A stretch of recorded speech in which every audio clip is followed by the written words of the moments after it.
El 14 de agosto de 1988, la actriz española Camila Soriano desapareció sin dejar rastro después de grabar una escena al atardecer en una producción independiente rodada en la región montañosa del Valle del Silencio, al norte de España. Con tan solo 29 años, Camila ya era considerada una promesa del cine europeo. Poseía una mirada magnética, una voz grave inconfundible y una capacidad interpretativa que desbordaba la pantalla. Aquella película, un thriller psicológico que se filmaba con bajo presupuesto y muchas aspiraciones, estaba destinada a consolidar su ascenso. Pero la historia que debía marcar el inicio de su consagración se convirtió en el misterio más inquietante de su vida, y en su último acto frente a las cámaras. Aquel día, una tormenta repentina interrumpió el rodaje y obligó al equipo a evacuar de inmediato. Camila, según algunos miembros de producción, pidió quedarse unos minutos más en su camerino, instalado dentro de un remolque, para repasar una escena y recoger sus cosas. Nadie imaginó que esa decisión marcaría su desaparición. A la mañana siguiente, el remolque seguía en el mismo lugar. La puerta estaba entreabierta. Dentro todo parecía ordenado. Su libreto, un espejo con marcas de lápiz labial, una taza con restos de té. Pero Camila ya no estaba. La búsqueda comenzó de inmediato. Helicópteros, perros rastreadores y voluntarios recorrieron los senderos y bosques cercanos. Pero no había señales, ni huellas, ni objetos personales abandonados. Los días se convirtieron en semanas y las semanas en meses. Camila Soriano se había evaporado en un paisaje sin testigos. La policía consideró varias hipótesis: un accidente, un secuestro, incluso la teoría de una desaparición voluntaria. Pero ninguna pista fue concluyente. Los medios no tardaron en explotar el caso. Durante años, su rostro decoró las portadas de periódicos, alimentando rumores de un crimen pasional, una fuga con un amante extranjero o una conexión con una red de trata. La presión mediática desdibujó los hechos. Para la madre de Camila, Teresa, y su hermana Julia, el dolor se volvió permanente. Cada aniversario se repetía el ritual: visitar el último lugar donde fue vista, dejar flores, leer cartas antiguas y regresar con el mismo vacío. 14 años después, en el verano de 2002, un deslizamiento de tierra provocado por lluvias intensas cambió el curso de la historia. En la misma ladera donde Camila fue vista por última vez, un equipo de protección civil descubrió, entre barro endurecido y raíces, restos de tela de color rojo intenso, una pequeña cadena plateada con las iniciales CS, y lo más inquietante, una libreta envuelta en plástico, marcada con el logotipo del equipo de producción. El hallazgo, cubierto de tierra y tiempo, fue enviado a análisis forense. Dentro de la libreta, escrita con la caligrafía firme de Camila, se encontraba una serie de notas, fragmentos de guión y, al final, una frase desconcertante: no todos los personajes saben cuándo termina su historia. Dentro de la libreta, escrita con la caligrafía firme de Camila, se encontraba una serie de notas, fragmentos de guión y, al final, una frase desconcertante: no todos los personajes saben cuándo termina su historia. Y mientras esta historia comienza a revelarse, una pregunta flota en el aire. ¿Desde qué lugar estás escuchando esto? ¿En qué ciudad? ¿En qué rincón del mundo te alcanza la voz de Camila? El hallazgo de la libreta de Camila no tardó en filtrarse a la prensa local. Algunos periodistas revivieron la historia con titulares sensacionalistas, mientras otros prefirieron respetar el dolor de una familia que había aprendido a convivir con la ausencia. Pero para el comisario Miguel Araya, quien había seguido el caso desde el principio y lo guardaba como una herida sin cerrar, esa libreta era una llave. El papel húmedo por el barro, las palabras apenas legibles, eran para él más que un vestigio del pasado. Eran un susurro que exigía atención. Camila Soria no era solo una actriz en ascenso. A los 24 años, había protagonizado 3 películas aclamadas por la crítica y estaba por firmar con una productora internacional cuando desapareció sin dejar rastro. Había salido de su apartamento en el barrio Palermo con una maleta pequeña y un vestido largo de lino blanco. Testigos dijeron haberla visto caminar rumbo a una estación de tren, pero las cámaras no registraron su ingreso. Desde entonces, ni una llamada, ni un avistamiento confiable, ni una sola pista concreta, solo rumores. Algunos decían que había huido por una crisis emocional, otros que había sido víctima de una red oscura vinculada al mundo del espectáculo. Miguel, sin embargo, nunca creyó en las teorías fáciles. Había algo en el silencio de la desaparición que le parecía demasiado limpio, demasiado orquestado. Ahora, con esa libreta cubierta de tierra entre sus manos, se reactivaba la misma inquietud. ¿Dónde había estado Camila durante esos 14 años? ¿Por qué su libreta apareció justo ahora, después de un deslizamiento provocado por una tormenta inusual en la región de La Calera? Acompañado por una joven oficial forense, Valentina Ruiz, se adentró en la zona del derrumbe. Entre árboles arrancados de raíz, trozos de concreto partidos y tierra aún húmeda, los perros rastreadores marcaron un punto con insistencia. Bajo un manto de tierra negra y raíces enredadas, asomaba lo que parecía una caja de metal oxidado. El comisario no respiró hasta que fue retirada y abierta. En su interior, además de fotografías y cartas arrugadas, había una cinta de casete etiquetada con una sola palabra escrita a mano: confesión. Valentina y Miguel intercambiaron una mirada. No había dudas. Algo profundamente enterrado, no solo en la tierra, sino también en la historia de Camila, estaba a punto de emerger. El pasado llamaba, y esta vez no permitirían que el eco se desvaneciera sin respuesta. La cinta de casete fue llevada al laboratorio de audio forense del distrito, un lugar en donde se solían restaurar grabaciones de casos antiguos, mas nunca algo tan personal y deteriorado.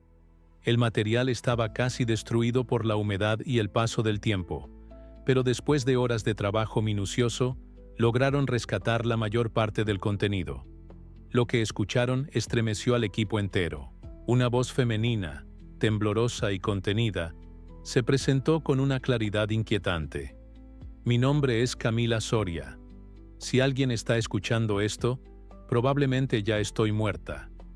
Hubo un silencio en la sala de análisis. Luego, siguieron minutos de confesión grabada que revelaban una vida paralela, oculta bajo la fachada brillante de la fama. Camila hablaba de un productor de renombre, un hombre poderoso del medio cinematográfico que la había manipulado, intimidado y finalmente encerrado en una casa rural para proteger su reputación. Relataba cómo había sido trasladada en secreto a un terreno apartado cerca de las montañas, en donde se le había prometido ayuda emocional tras una supuesta crisis nerviosa. Pero todo era una mentira. Allí vivió aislada, bajo vigilancia, sin acceso a teléfonos ni documentos. No sé cuántos días han pasado. Perdí la noción del tiempo hace meses. A veces creo que enloquezco. Él dice que me ama, pero es una jaula. Esta casa es una tumba en vida, decía la voz de Camila, con pausas cargadas de angustia. El casete finalizaba con un ruido metálico abrupto y una respiración agitada. La cinta estaba cortada, como si alguien hubiera interrumpido la grabación bruscamente. Miguel Araya, con los ojos fijos en el reproductor, sabía que aquella confesión no solo cambiaba el rumbo de la investigación, sino que confirmaba sus peores temores. Camila no había huido, había sido silenciada. El equipo forense regresó al lugar del deslizamiento con una orden de excavación. Bajo metros de lodo compactado y raíces, encontraron los restos de una estructura semi-colapsada, posiblemente una antigua casita rural abandonada hace años. En una de las habitaciones aún se conservaban objetos personales: un espejo roto, una fotografía enmarcada de Camila cuando era niña, y una caja de medicamentos vencidos con etiquetas fechadas en 1989. El caso explotó en los medios. Las calles se llenaron de carteles de "Justicia para Camila", y la opinión pública exigía nombres, culpables, respuestas. Pero lo que aún nadie sabía era que esa cinta no era la única prueba. Miguel tenía en su poder otra pista que no había compartido, algo que cambiaría todo. La investigación, que durante años había estado en un limbo de frustraciones, tomó un giro inesperado en el invierno del 2002. Una llamada anónima fue registrada por la central de la comisaría de San Miguel de los Ríos. La voz, masculina, con un leve acento de las sierras del norte, temblaba con cada palabra, pero lo que dijo heló la sangre del agente de guardia. Yo vi a esa mujer, no en 1988. La vi en 1991, viva, asustada, y no estaba sola. Aunque muchas veces la policía había recibido pistas falsas, algo en ese mensaje, en el tono con el que fue dicho, forzó a tomarlo en serio. Se organizó un equipo reducido para investigar la zona señalada, un paraje semidesconocido a los pies del acantilado donde, supuestamente, Camila había sido vista por última vez. Tras horas de búsqueda entre ramas secas, cuevas olvidadas y senderos que apenas existían en los mapas, los agentes encontraron una cabaña de madera podrida, parcialmente cubierta por maleza. Parecía abandonada desde hace décadas, pero al forzar la entrada, el olor encerrado reveló que, en algún momento, allí hubo vida. Y algo más. En una de las paredes, rayada con un objeto filoso, se leía una frase repetida una y otra vez. Yo no soy Camila. Yo no soy Camila. Los pelos de los brazos de los investigadores se erizaron. Al mover algunos tablones del suelo, descubrieron una losa de concreto mal encajada. Debajo, una caja metálica oxidada contenía una cinta de casete y una fotografía parcialmente destruida por la humedad. En la foto, una mujer con un parecido inquietante con Camila estaba sentada frente a un espejo, pero no era su reflejo lo que devolvía la imagen. Otra mujer, de rasgos idénticos pero con expresión desencajada, la observaba desde el otro lado del cristal. La cinta, al ser reproducida con un viejo grabador de la escena del crimen, dejó escuchar una voz clara y tensa que decía: «La función no ha terminado. Ellos aún miran desde la oscuridad». A partir de ese hallazgo, todo lo que se creía saber sobre la desaparición de Camila Escudero empezó a resquebrajarse. Los investigadores, atónitos ante lo descubierto en la cabaña, decidieron analizar la fotografía y la cinta con la mayor discreción posible. Evitaron filtraciones a la prensa, sabiendo que cualquier detalle malinterpretado podría desatar una ola de rumores o teorías absurdas. El laboratorio forense confirmó que la voz en la grabación coincidía en un 87% con registros de voz de la actriz Camila Escudero. Sin embargo, la imagen obtenida del espejo presentaba una dificultad mayor. Los expertos en edición fotográfica no lograban determinar si se trataba de una manipulación o de una escena real capturada con doble exposición. El nivel de deterioro impedía un análisis completo, pero algo en los ojos de ambas figuras, la mujer frente al espejo y su reflejo distorsionado, transmitía una angustia que ningún efecto visual podría simular. Días después, un forense especializado en lenguaje corporal señaló un detalle que había pasado desapercibido. La posición de las manos de la mujer en el reflejo era contraria a la lógica del espejo. No imitaba el movimiento, sino que parecía actuar por voluntad propia. ¿Era una representación artística? ¿Una advertencia? ¿O una prueba de que Camila nunca estuvo sola? Mientras tanto, una nueva pista llegó de manera inesperada. Un técnico de sonido del viejo teatro donde Camila solía ensayar antes de su desaparición recordó algo inquietante. En 1988, semanas antes de que la actriz desapareciera, ella había solicitado acceso exclusivo a una sala subterránea clausurada desde hacía años por problemas estructurales. Nadie supo nunca qué hacía allí, ni por qué insistía en ensayar escenas de una obra que nunca fue escrita. La policía accedió al lugar y, tras romper los sellos de seguridad, encontró una habitación vacía, con paredes cubiertas por hojas arrancadas de guiones. Todos tenían algo en común. No había diálogos, solo acotaciones teatrales.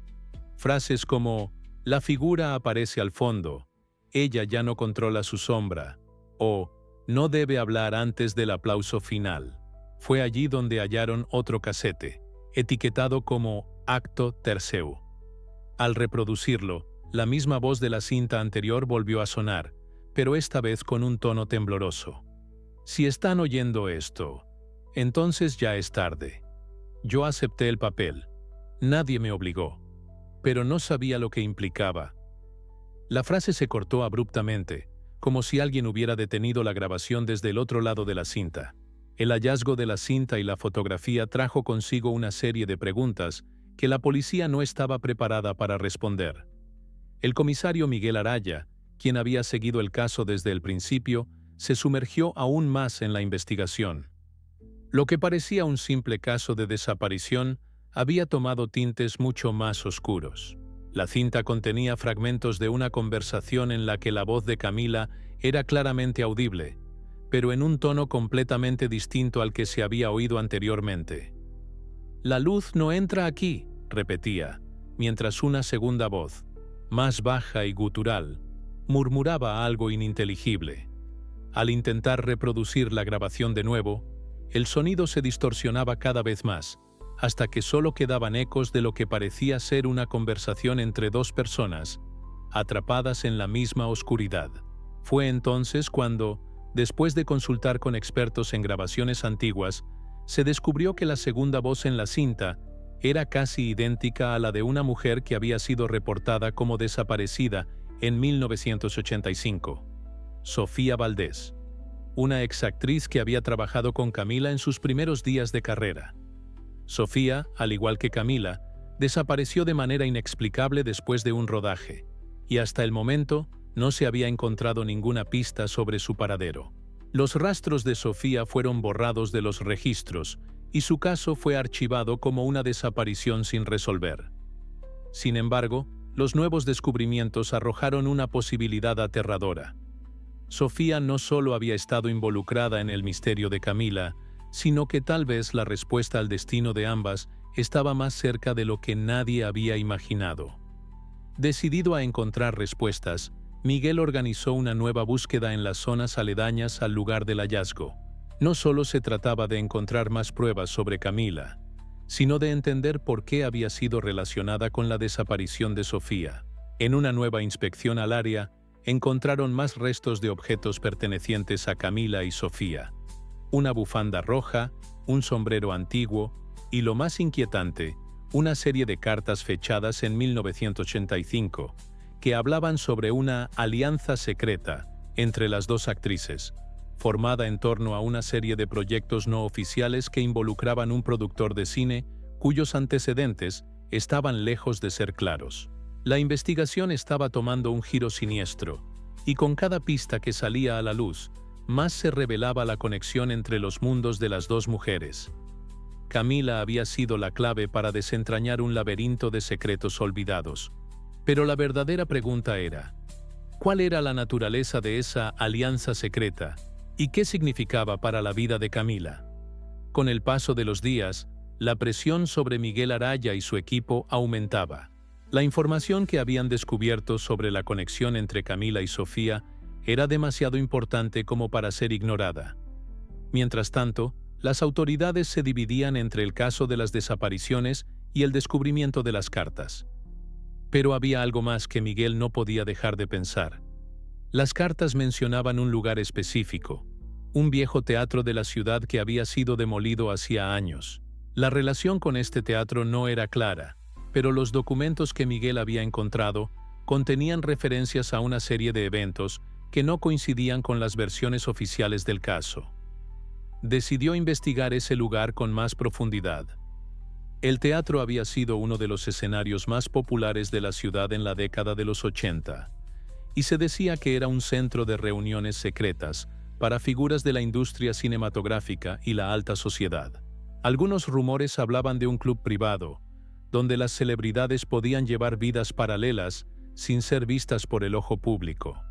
La búsqueda en los archivos de la ciudad reveló que el edificio había sido comprado por una empresa vinculada a un empresario de la industria cinematográfica que tenía conexiones con el productor mencionado en las cartas.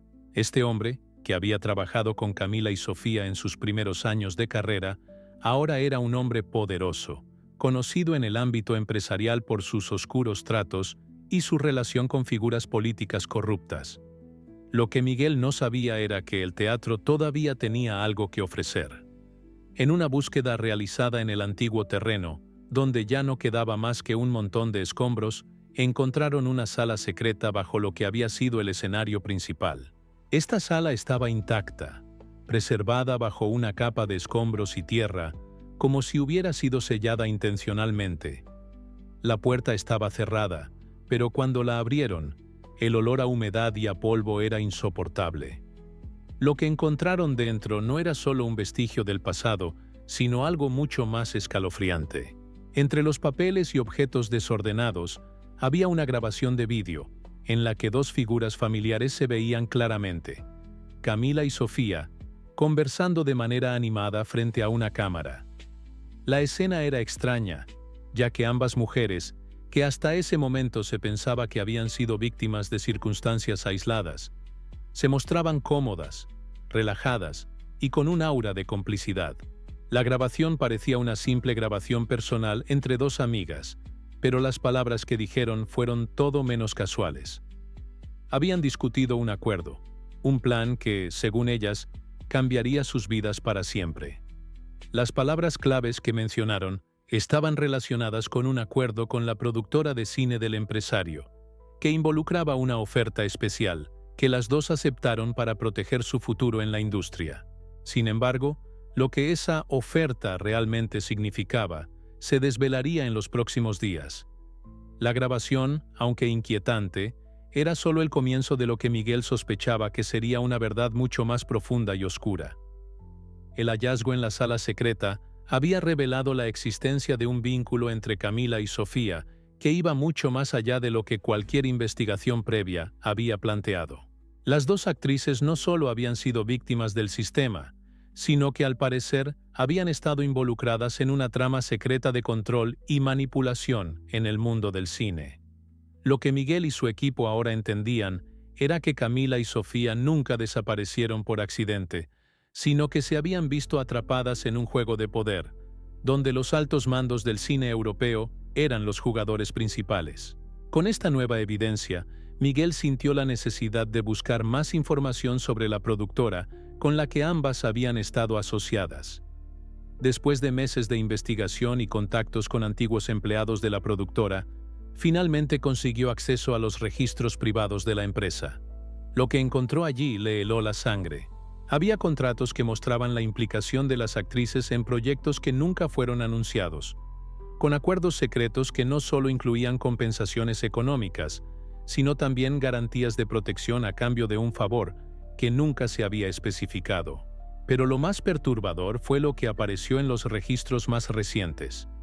Nombres de políticos influyentes, empresarios y ejecutivos de los medios de comunicación que figuraban como copartícipes de un esquema de control sobre las figuras más famosas del cine.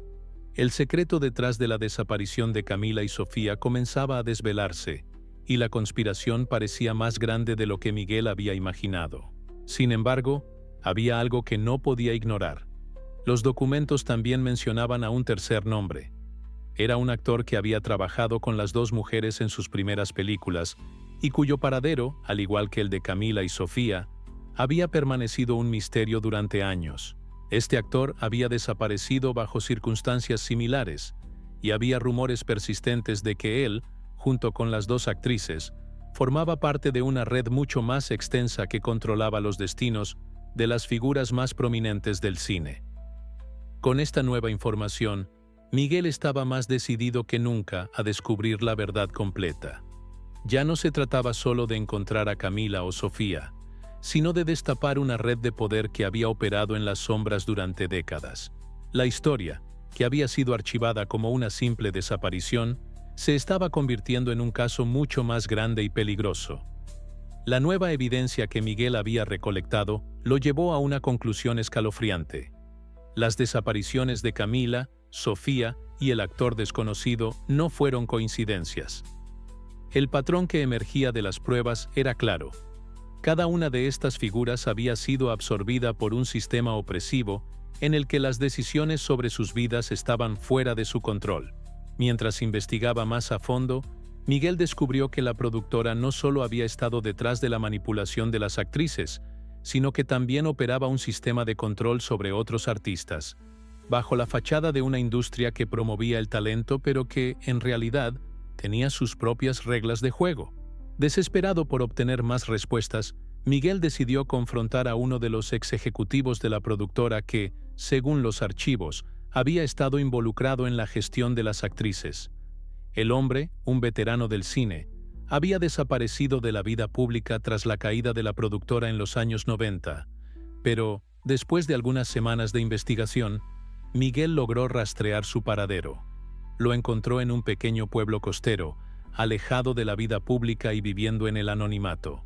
Al principio, el ex ejecutivo negó saber algo sobre las desapariciones, pero tras una serie de preguntas incisivas, sus defensas comenzaron a derrumbarse. En un acceso de sinceridad, el hombre admitió que las actrices y otros actores de la época habían sido utilizados como piezas en un juego que iba más allá del cine. No entendían lo que estaba pasando, confesó, pero estaban atrapadas. Todos lo estábamos. La confesión fue solo el principio. El ex ejecutivo reveló que, después de las desapariciones, se habían realizado movimientos discretos dentro de la industria para cubrir los rastros y evitar que la verdad saliera a la luz. Los actores y actrices que se rebelaban eran apartados de los proyectos importantes, y aquellos que seguían las reglas, aunque de manera reticente, se mantenían en la cima de sus carreras. La maquinaria del cine se movía sobre un equilibrio de miedo y poder, y las desapariciones eran solo una manifestación de ese control oculto. A medida que Miguel profundizaba en las investigaciones, algo se encendió en su interior. Lo que inicialmente parecía un simple caso de desaparición, ahora se estaba convirtiendo en un testimonio de la manipulación y la lucha por el poder en las sombras. Sin embargo, había algo que no terminaba de encajar. Si Sofía y Camila aún estaban vivas, ¿dónde estaban? ¿Y quién más estaba involucrado? A lo largo de su investigación, Miguel había descubierto que el rostro de Camila no solo estaba en las portadas de revistas, sino también en un lugar mucho más peligroso. En los archivos de la productora, bajo una carpeta marcada como Proyectos Desechados, encontró un documento titulado Proyecto Fantasma, que hablaba de un grupo secreto de actrices y actores que iban a ser entrenados para actuar en situaciones controladas, donde la vida real se confundía con la ficción. El proyecto fantasma era la clave que faltaba para entender la magnitud de la red secreta que controlaba el destino de las actrices y actores atrapados en ese mundo. El documento indicaba que las actrices y actores involucrados en este proyecto no solo eran considerados productos para la industria, sino también peones en un juego mucho más grande. Los detalles eran escalofriantes. Cada uno de ellos había sido aislado, entrenado para interpretar roles específicos en escenarios manipulados, y luego desaparecido de manera controlada, cuando ya no eran útiles para los objetivos de la red. Camila y Sofía, según el documento, habían sido seleccionadas para un proyecto muy específico, uno que las había llevado a una vida de reclusión y manipulación, alejada del mundo real. Miguel decidió seguir el rastro del proyecto fantasma, sabiendo que sus implicaciones iban mucho más allá de lo que había imaginado. Mientras profundizaba en los registros de la productora, descubrió más detalles aterradores. El entrenamiento que recibían las actrices y actores no solo consistía en aprendizaje de guiones y habilidades de actuación, sino también en técnicas psicológicas extremas para moldear sus mentes y cuerpos a la voluntad de quienes dirigían la red. Las sesiones de ajuste se realizaban en lugares secretos, y las actrices y actores eran sometidos a aislamiento, privación sensorial y manipulación psicológica durante meses, a veces años, para asegurarse de que fueran absolutamente obedientes. Con cada descubrimiento, la tensión aumentaba. Miguel sabía que el caso de Camila y Sofía era solo una pequeña parte de una historia mucho más oscura y compleja. Mientras investigaba los registros, una nueva pieza apareció. Una fotografía tomada en 1989, en una de las fiestas privadas organizadas por la productora, en la que Sofía, Camila y otros actores estaban presentes. En la fotografía, las sonrisas parecían forzadas y el brillo en sus ojos estaba ausente. Era como si estuvieran atrapados en una realidad de la que no podían escapar. A medida que Miguel examinaba la foto con más detalle, notó una sombra al fondo, una figura que no había visto antes, un hombre que parecía observar a todos desde la penumbra. A pesar de los intentos de rastrear la identidad de este hombre, no apareció en ningún otro documento o fotografía. ¿Quién era él y cuál era su papel en esta red? Miguel no podía evitar pensar en las implicaciones de lo que acababa de descubrir. Samuel Ortega, el hombre detrás del proyecto Fantasma, no solo había controlado las vidas de las actrices y actores como marionetas, sino que también había influido en los destinos de miles de jóvenes que soñaban con una carrera en el cine. Ortega había creado una red secreta que operaba bajo el pretexto de ofrecer oportunidades, pero en realidad, los elegidos eran víctimas de un sistema cruel de manipulación y explotación. Las desapariciones de Camila y Sofía ya no eran solo casos aislados. Miguel comenzó a rastrear otros nombres, otros rostros que habían desaparecido de la misma manera, y pronto se dio cuenta de que la red de Ortega no solo había afectado a las estrellas del cine, sino a todo el mundo del entretenimiento. A medida que las piezas del rompecabezas comenzaban a encajar, Miguel se dio cuenta de que la clave para entender completamente el alcance de la red era una carta que había encontrado en los archivos de la productora. La carta, escrita por Ortega a otro miembro del equipo, hablaba de un acuerdo final para sellar el destino de las elegidas. La carta estaba fechada en 1991, justo antes de que Camila y Sofía desaparecieran. En ella, Ortega mencionaba la necesidad de ajustar el sistema, lo que Miguel interpretó como una referencia a las desapariciones y el control absoluto que ejercía sobre las víctimas. La última línea de la carta decía: «El ciclo está a punto de terminar. Es hora de que todo se cierre, por el bien del espectáculo». Con esta revelación, Miguel se dio cuenta de que la desaparición de Camila y Sofía no había sido un accidente, sino parte de un plan mucho más grande y oscuro. La industria del cine, que durante tanto tiempo había sido un símbolo de glamour y éxito, estaba construida sobre un sistema de explotación que, a lo largo de los años, había arrasado con vidas humanas. Ortega no solo había destruido las carreras de las personas que había manipulado, sino que había logrado construir una red que operaba sin ser detectada, escondida detrás de los reflectores. Miguel sabía que tenía la obligación de seguir adelante con la investigación, pero también comprendió que revelar toda la verdad sobre lo que había descubierto traería consigo grandes riesgos. La gente involucrada en este sistema de control y poder no iba a permitir que sus secretos salieran a la luz sin luchar. Las fuerzas que habían mantenido el sistema oculto durante tantos años estaban preparadas para hacer lo que fuera necesario para proteger sus intereses. Miguel también entendió que la historia de Camila y Sofía era solo la punta del iceberg, y que, aunque había logrado descubrir una verdad aterradora, aún quedaba mucho por descubrir. Con la información que tenía, Miguel decidió que era el momento de dar un paso más. Tenía que encontrar a las demás víctimas, a aquellos que aún quedaban atrapados en el sistema de Ortega. Sabía que la batalla por la justicia no iba a ser fácil, pero también sabía que ahora, con las piezas del rompecabezas en su lugar, no podía detenerse.